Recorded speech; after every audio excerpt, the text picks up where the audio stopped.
Updates చూసుకుంటే రాష్ట్ర ప్రజల ఆలోచన విధానంలో మార్పు వచ్చినప్పుడే స్వర్ణాంధ్ర నిర్మాణం సాధ్యమవుతుందని ముఖ్యమంత్రి నారా చంద్రబాబు నాయుడు అన్నారు. పరిశుభ్రమైన ఆలోచనతోనే రాష్ట్రాన్ని అభివృద్ధి పథంలో నడిపించగలమని ఆయన స్పష్టం చేశారు.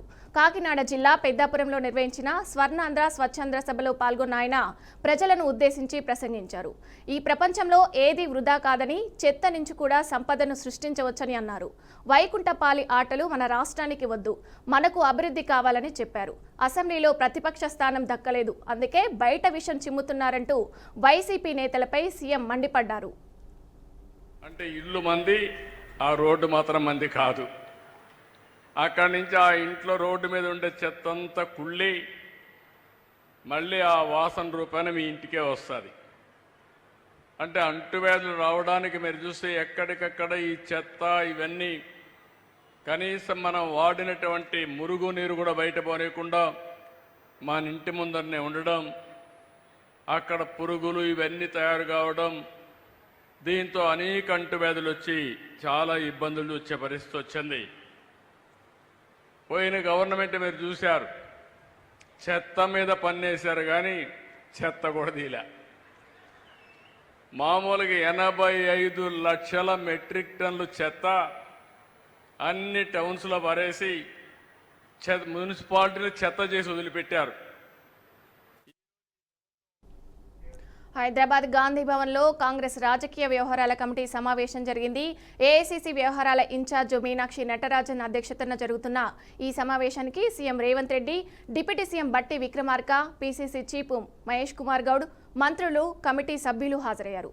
7 అంశాలు ఎజెండాగా ఈ భేటీ కొనసాగినట్లు సమాచారం. స్థానిక సంస్థల ఎన్నికల్లో బీసీ రిజర్వేషన్లపై ప్రధానంగా చర్చ జరిగినట్టు టాకు. ఉపరాష్ట్రపతి ఎన్నికల్లో తెలంగాణకు చెందిన జస్టిస్ సుదర్శన్ రెడ్డి ఇండియా కూటమి తరపున అభ్యర్థిగా ఎంపిక చేయడం పట్ల పీఏసీ సమావేశం హర్షం వ్యక్తం చేసింది. దేశంలో ఓటు చోరీ పెద్ద ఎత్తున జరిగిందని, బీజేపీ ఓటు చోరీతోనే 3 సార్లు గెలిచిందని పీసీసీ చీఫ్ మహేష్ కుమార్ గౌడ్ ఆరోపించారు. ఈ విషయంలో రాహుల్ గాంధీ చేస్తున్న ఉద్యమాన్ని రాష్ట్రంలో విస్తృతంగా ప్రజల్లోకి తీసుకెళ్లాలన్నారు. రాష్ట్రంలో యూరియా కొరతపై బీఆర్ఎస్ దుష్ప్రచారం చేస్తూ రైతుల్లో భయోందోళనలు సృష్టిస్తుందని విమర్శించారు. వీటన్నిటినీ చర్చించి ఒక ప్రణాళికతో ముందుకు పోదామని చెప్పారు. ఈ నేపథ్యంలోనే ఓటు చోరీ లోగోను సీఎం రేవంత్ రెడ్డి ఆవిష్కరించారు.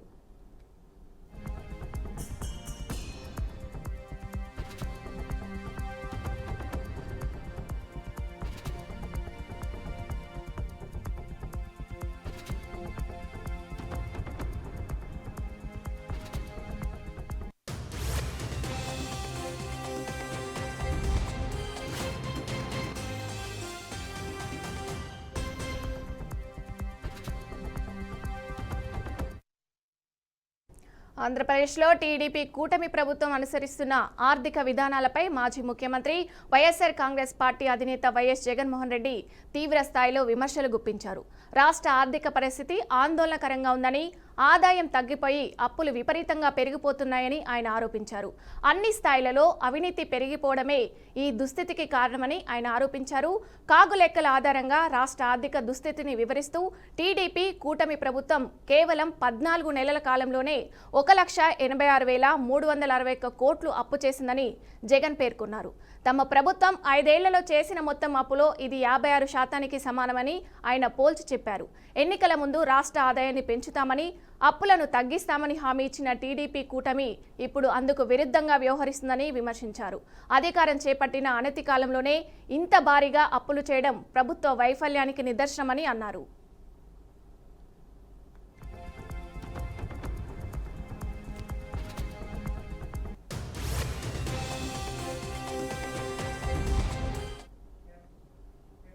తెలంగాణ మంత్రివర్గ సమావేశం సచివాలయంలో ఈ నెల 25న సీఎం రేవంత్ రెడ్డి అధ్యక్షతన జరగనుంది. స్థానిక సంస్థల ఎన్నికలపై కేబినెట్ నిర్ణయం తీసుకునే అవకాశం ఉందని సమాచారం. మరోవైపు పంచాయతీ ఎన్నికల కోసం హైకోర్టు విధించిన గడువు సెప్టెంబర్ 30తో ముగియనుంది. ఈ నేపథ్యంలో స్థానిక సంస్థల్లో రిజర్వేషన్లు ఎన్నికలపై కేబినెట్ నిర్ణయం తీసుకునే అవకాశం ఉంది. సోమవారం జరగనున్న కేబినెట్ సమావేశంలో పాత రిజర్వేషన్ల ప్రకారం ఎన్నికలకు వెళ్లాలనే నిర్ణయం తీసుకునే రాష్ట్ర ఎన్నికల సంఘానికి పంపించే వీలుంది. కాళేశ్వరం కమిషన్ నివేదిక అంశంలో హైకోర్టు విచారణపై కూడా చర్చించి అసెంబ్లీ సమావేశాల నిర్వహణపై కూడా నిర్ణయం తీసుకునే అవకాశం ఉంది.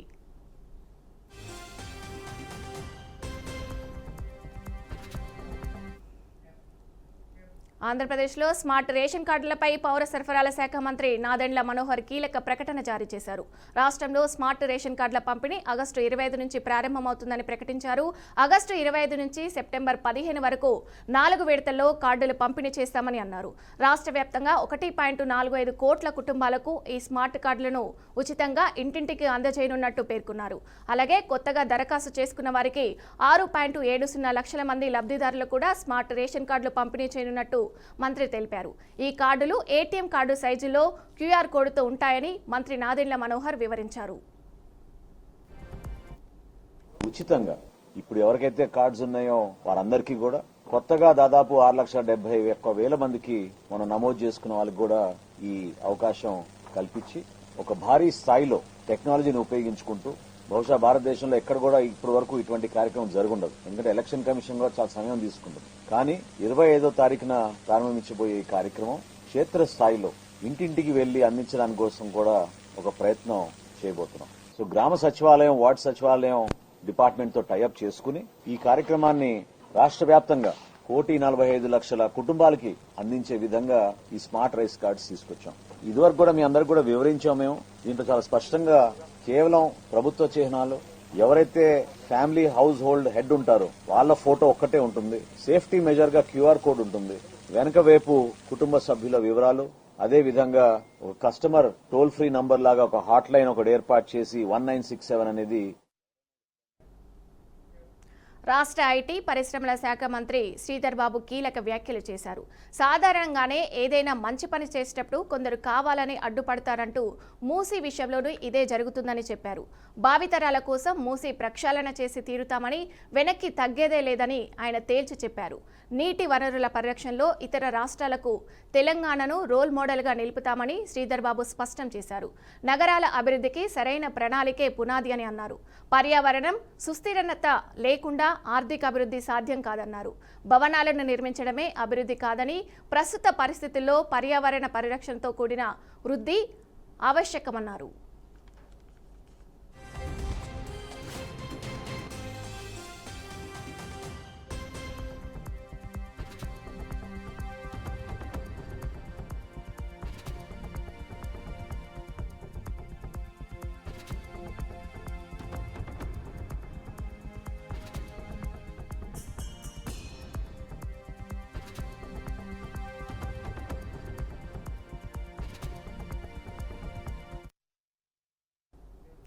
డిప్యూటీ సీఎం, విద్యాశాఖ మంత్రి కౌన్సిల్ సాక్షిగా విశాఖ స్టీల్ ప్లాంట్ ప్రైవేటీకరణ జరిగిందని ప్రకటించారని వైసీపీ ఎమ్మెల్సీ బొత్స సత్యనారాయణ పేర్కొన్నారు. దేశంలోనే ఎక్కడా లేని విధంగా వైజాగ్ స్టీల్ ప్లాంట్లోనే విభాగాల ప్రైవేటీకరణ చేస్తున్నారు. ఈ నెల 30వ తేదీన జరగనున్న జనసేన కమిటీలో స్టీల్ ప్లాంట్పై తమ పార్టీ విధానాన్ని పవన్ కళ్యాణ్ ప్రకటించాలి. ప్రమాదకరమైన పరిస్థితుల్లో ఉన్న స్టీల్ ప్లాంట్ కోసం ఒక్క అడుగు తగ్గడానికి మేం సిద్ధంగా ఉన్నాం. ప్రధానమంత్రి దగ్గరకు కలిసి వెళ్లడానికి రెడీ. స్టీల్ ప్లాంట్ పరిరక్షణ కోసం కార్మిక ప్రజా సంఘాలను ఐక్యం చేస్తామని వెల్లడించారు.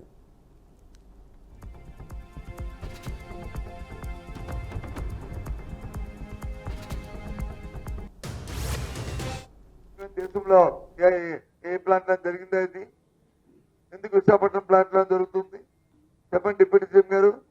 రేపు 30వ తారీఖు నాడు ఇక్కడ మీ సమావేశం పెడతారు కదా విశాఖపట్నంలో. దీని మీద మీ ఆలోచన ఏంటి? విశాఖ ఉక్కు ఆంధ్రలో కనుక్కునే ఏదైతే ఉందో దాన్ని సార్థకం చేసుకోవాలి. 32 మంది ప్రాణ త్యాగాలతో ఆ ప్లాంట్ అయితే ఆ పరిశ్రమ ఇక్కడ వచ్చింది. దాన్ని కాపాడుకోవాలి. ఈ ప్రాంత పారిశ్రామిక అభివృద్ధికి అందరూ నడుం కట్టాలి. ఎక్కడ తూట్టుపడినా, ఎవరు తూట్టుపడినా దాన్ని వ్యతిరేకించాలి. అదే మా తాలూకా మా పార్టీ తాలూకా సిద్ధాంతం. ప్రధానమంత్రి గారు వచ్చి మనం వస్తే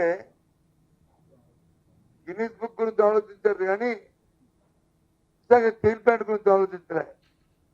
జవగడికి వచ్చిందని అడగవలసిన బాధ్యత లేదండి ముఖ్యమంత్రికి. అడగవలసిన బాధ్యత లేదండి ఉప ముఖ్యమంత్రికి.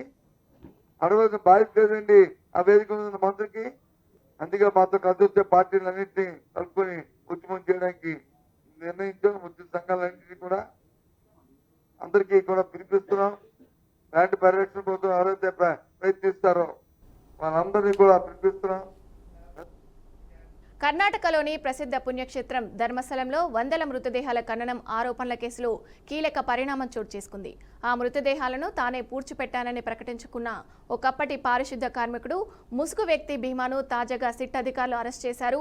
ఈ ఆరోపణలపై ఇప్పటికే అతడు మాట మార్చినట్టు సిట్ అధికారులు తెలిపారు. తప్పుడు సమాచారంతో ప్రభుత్వాన్ని, ప్రజలను తప్పుదారి పట్టించాడన్న అభియోగాలపై భీమాను ప్రత్యేక బృందం అధికారులు అదుపులోకి తీసుకున్నారు. నిన్న రాత్రి నుంచి ఈ రోజు ఉదయం వరకు సిట్ ప్రధాన అధికారి ప్రణబ్ మహంతి అతడిని విచారించారు. మాయ మాటలతో మొత్తం వ్యవస్థను నమ్మించి చివరికి ఏమీ తెలియదని చేతులెత్తేశాడని విచారణ బృందం దర్యాప్తులో గుర్తించింది. దీంతో అతడిని అరెస్ట్ చేసింది.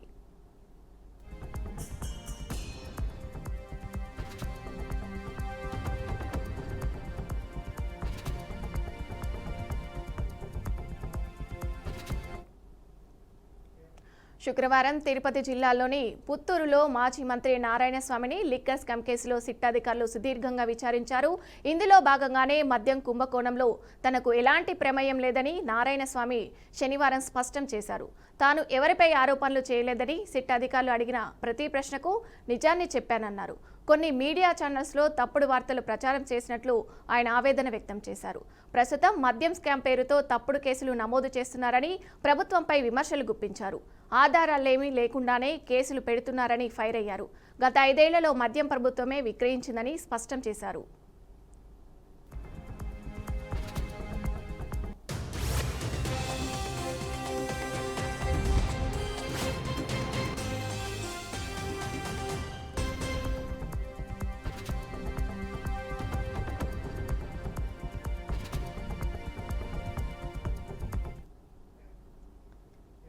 పశ్చిమ గోదావరి జిల్లా పాలకొల్లులోని గోదావరి వరద వంపు లంక గ్రామాలలో మంత్రి నిమ్మల రామానాయుడు పర్యటించారు.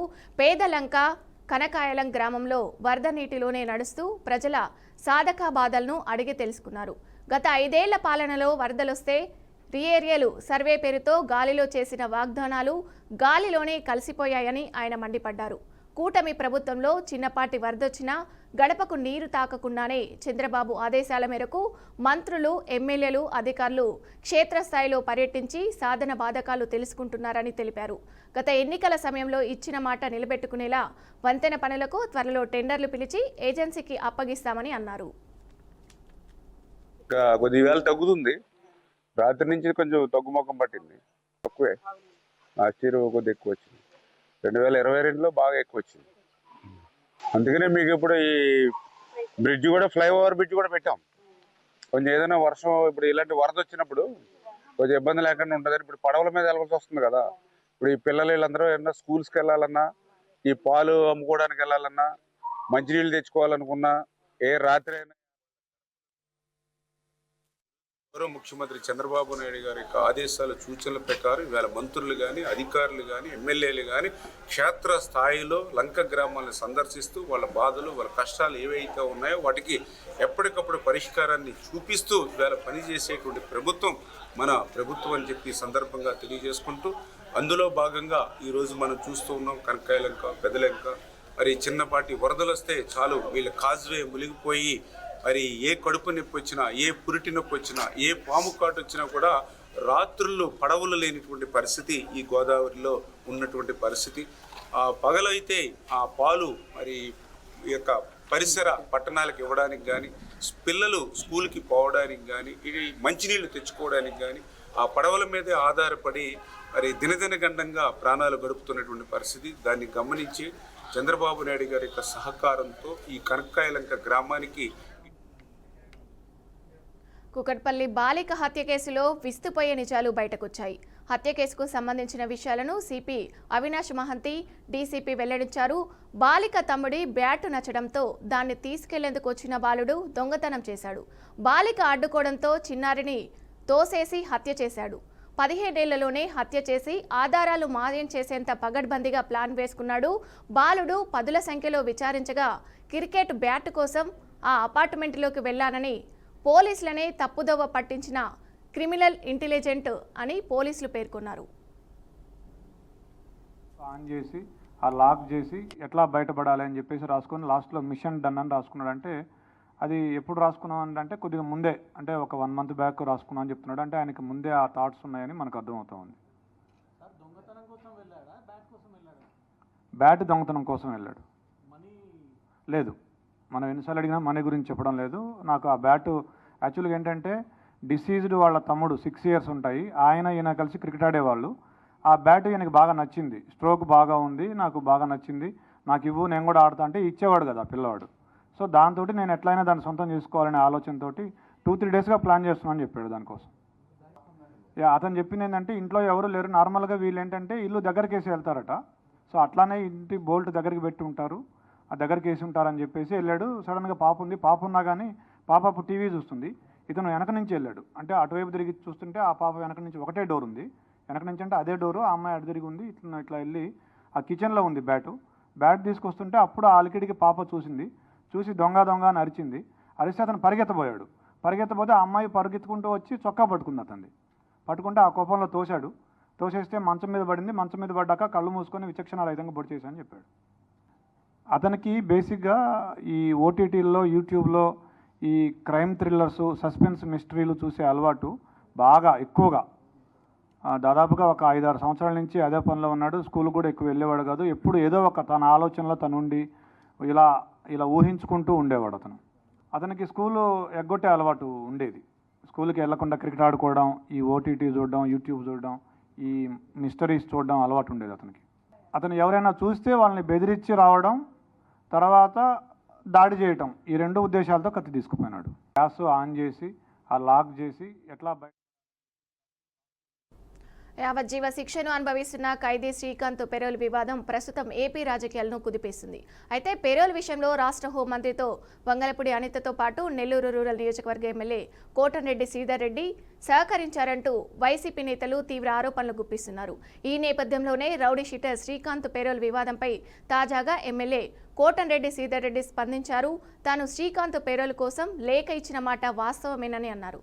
అతని తండ్రి తన దగ్గరికి వచ్చి అభ్యర్థిస్తే తప్పక రికమెండేషన్ లెటర్ ఇచ్చానని అన్నారు. కానీ తన లేఖను జూలై 16న పోలీసు ఉన్నతాధికారులు తస్కరించినట్లు రాతపూర్వకంగా ప్రత్యుత్తరం పంపారని వెల్లడించారు. అయితే ఎమ్మెల్యేగా ప్రజా జీవితంలో ఉన్న తాము చాలా మందికి లేఖలు ఇస్తుంటామని, గతంలో ఇదే రౌడీ షీటర్ శ్రీకాంత్ చెవిరెడ్డి భాస్కర్ రెడ్డితో పాటు ఎమ్మెల్యే కిలివేటి సంజీవయ్య కూడా లేఖలు ఇచ్చారని ఆరోపించారు. ఇకపై భవిష్యత్తులో తాను ఎవరికి పెరోల్ లేఖలు ఇవ్వనని కోటంరెడ్డి శ్రీధర్ రెడ్డి తేల్చి చెప్పారు. నెల్లూరు రూరల్ వైసీపీ ఇన్ఛార్జ్ కొన్ని ఆరోపణలు చేశారు. వైసీపీ సోషల్ మీడియా అనేక ఆరోపణలు చేస్తారు. వీటన్నిటికీ సమాధానం చెప్పాలనే ఈ యొక్క విలేకరుల సమావేశం. అవిలేష్ శ్రీకాంత్ జైలులో ఖైదీలో ఉన్న యువకుడు, ఆ యువకుడికి పెరోల్ కావాలని వారి తండ్రి, వారి సోదరుడు నా వద్దకు వస్తే నేను ఇచ్చినటువంటి లేఖ, ఆ లేఖ ఇచ్చిన తర్వాత మేము ఇచ్చిన లేఖని తిరస్కరిస్తూ నేను గూడూరు శాసనసభ్యులు పాషం సునీల్ కుమార్ గారు, ఎందుకంటే ఈ కుటుంబం గతంలో నెల్లూరు రూరల్లో ఉండింది, ఇప్పుడు గూడూరులో ఉంది, అందుకని అక్రమ ఆన్లైన్ బెట్టింగ్ రాకెట్ నిర్వహిస్తున్నారన్న ఆరోపణలపై కర్ణాటకకు చెందిన కాంగ్రెస్ ఎమ్మెల్యే కేసీ వీరేంద్రను ఎన్ఫోర్స్మెంట్ డైరెక్టర్ అధికారులు అరెస్ట్ చేశారు. గ్యాంగ్ టాక్లో ఆయన్ను అదుపులోకి తీసుకున్నట్లు ఈడీ ఒక ప్రకటనలో వెల్లడించింది. ఈ అరెస్టుకు ముందు దేశవ్యాప్తంగా వీరేంద్రకు సంబంధించిన 30 ప్రాంతాల్లో అధికారులు ఏకకాలంలో సోదాలు నిర్వహించారు. ఈ తనిఖీలలో లెక్కలో చూపని భారీ మొత్తంలో నగదు, బంగారం బయటపడడం సంచలనం సృష్టించింది.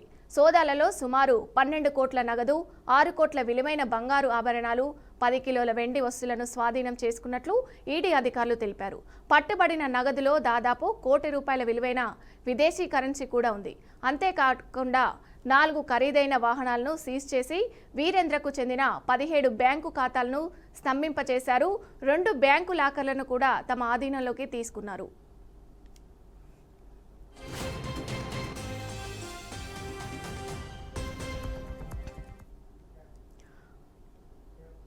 భారత అంతరిక్ష రంగంలో ప్రైవేటు రంగం కీలక పాత్ర పోషించాలని, రాబోయే 5 ఏళ్లలో కనీసం 5 యూనికార్లను సృష్టించాలని ప్రధాని నరేంద్ర మోదీ పిలుపునిచ్చారు.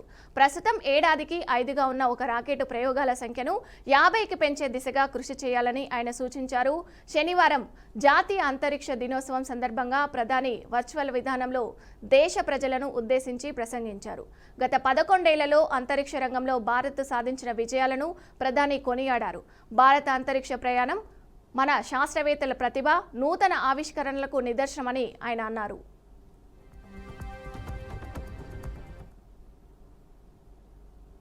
आत्मविश्वास भी है और भविष्य का संकल्प भी है। आज हम देख रहे हैं इतने कम समय में ही नेशनल स्पेस डे हमारे युवाओं में उत्साह और आकर्षण का अवसर बन गया है। ये देश के लिए गर्व की बात है। భారతదేశ ఆర్థిక వ్యవస్థపై ప్రధాని నరేంద్ర మోదీ ప్రసంగాలన్నీ అర్ధరహితమని ఏఐసీసీ చీఫ్ రాజ్యసభ పక్ష నేత మల్లికార్జున ఖర్గే సంచలన వ్యాఖ్యలు చేశారు. ఈ మేరకు ఆయన సోషల్ మీడియా ప్లాట్ఫామ్ ఎక్స్ వేదికగా దేశంలో నిరుద్యోగం, ప్రజల స్థితిగతులపై సంచలన ట్వీట్ చేశారు. ప్రధాని నరేంద్ర మోదీ 11 ఏళ్ల పాలనలో దేశ ఆర్థిక వ్యవస్థ పూర్తి విచ్ఛిన్నమైందని కామెంట్ చేశారు. దేశవ్యాప్తంగా నిరుద్యోగం పెరుగుతుందని, ఒకవేళ ఉద్యోగులు వచ్చినా చాలా తక్కువ వేతనాలు ఉన్నాయన్నారు. దేశంలో 29 ఏళ్లలోపు వయసు ఉన్న నిరుద్యోగులు 19% పెరిగారని అన్నారు. అదేవిధంగా 20 ఏళ్ల నుంచి 24 ఏళ్ల మధ్య వయసు గల నిరుద్యోగులు 44.5%గా ఉన్నారని తెలిపారు.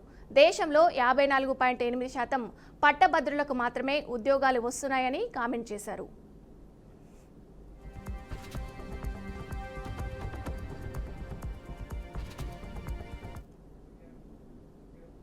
భారత్ పాకిస్తాన్ మధ్య ఉద్రిక్తతలను తగ్గించేందుకు తాము మధ్యవర్తిత్వం చేశామంటూ అమెరికా అధ్యక్షుడు డొనాల్డ్ ట్రంప్ చేసిన వ్యాఖ్యలను భారత విదేశాంగ మంత్రి ఎస్ జయశంకర్ తీవ్రంగా ఖండించారు.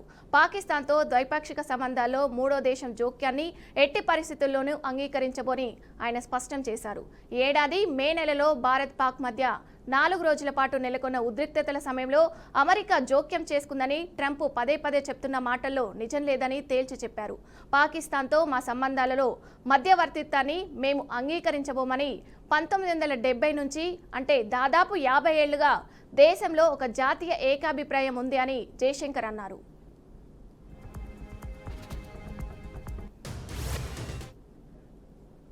అమెరికా అధ్యక్షుడు డొనాల్డ్ ట్రంప్ మరో కీలక నిర్ణయం తీసుకున్నారు. భారత్లో అమెరికా నూతన రాయబారిగా సెర్గియో గోర్ని ప్రకటించారు. ఇరు దేశాల మధ్య టారిఫ్లకు సంబంధించి ఉద్రిక్తత పరిస్థితుల నేపథ్యంలో ఈ నిర్ణయం మరింత కీలకంగా మారింది. ప్రస్తుతం సెర్గియో గోర్ వైట్ హౌస్లో వర్చువల్ డైరెక్టర్లుగా ఉన్నారు. 38 ఏళ్ల సెర్గియో అధ్యక్షుడు ట్రంప్ పట్ల అత్యంత వినయంగా వ్యవహరిస్తారు. తక్కువ సమయంలోనే ట్రంప్ పరిపాలన విభాగంలో చేరిన సెర్గియో దక్షిణ మరియు మధ్య ఆసియా ప్రత్యేక రాయబారిగా విధులు నిర్వహించనున్నారు.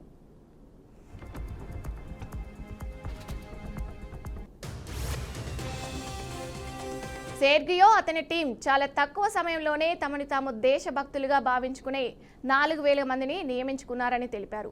ఈ నియామకాలు మా ఫెడరల్ ప్రభుత్వ శాఖలు, ఏజెన్సీల్లోని 95% ఉద్యోగాలను భర్తీ చేయాలన్నారు. భారత్కు వెళ్లేంత వరకు సెర్గియో ప్రస్తుతం వైట్ హౌస్లో తన పాత విధులను నిర్వహిస్తారని వెల్లడించారు.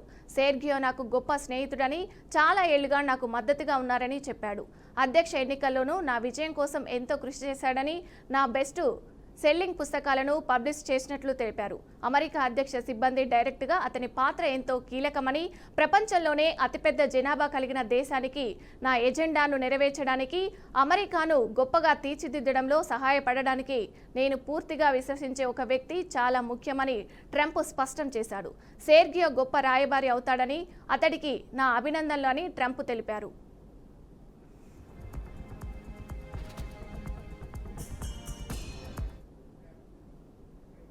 రష్యా అధ్యక్షుడు వ్లాదిమిర్ పుతిన్ కీలక ప్రకటన చేశారు. తమ వద్ద ఉన్న అణ్వాయుధ జంత్రములను విదేశీ రేడార్లు గుర్తించలేవన్నారు. ఆర్కిటిక్ మంచు పలకాల కింద ప్రయాణించే తమ సబ్ మైనర్లను గుర్తించే సామర్థ్యం ఎవరికీ లేదన్నారు. సరౌలలో జరిగిన కార్యక్రమంలో న్యూక్లియర్ సెక్టర్ వర్కర్లతో మాట్లాడారు. రష్యా రక్షణ అంశంలో ఆర్కిటిక్ ప్రాంతం అత్యంత కీలకమైందని పుతిన్ పేర్కొన్నారు. తమ వద్ద ఉన్న వ్యూహాత్మక న్యూక్లియర్ సబ్‌మైనర్లను ఆర్కిటిక్ ఐస్ కిందకు కూడా వెళ్లగలవని, అవి రేడర్ల నుంచి తప్పించుకుంటాయని, ఇది తమ మిలిటరీ సాధించిన ఘనత అని పుతిన్ అన్నారు.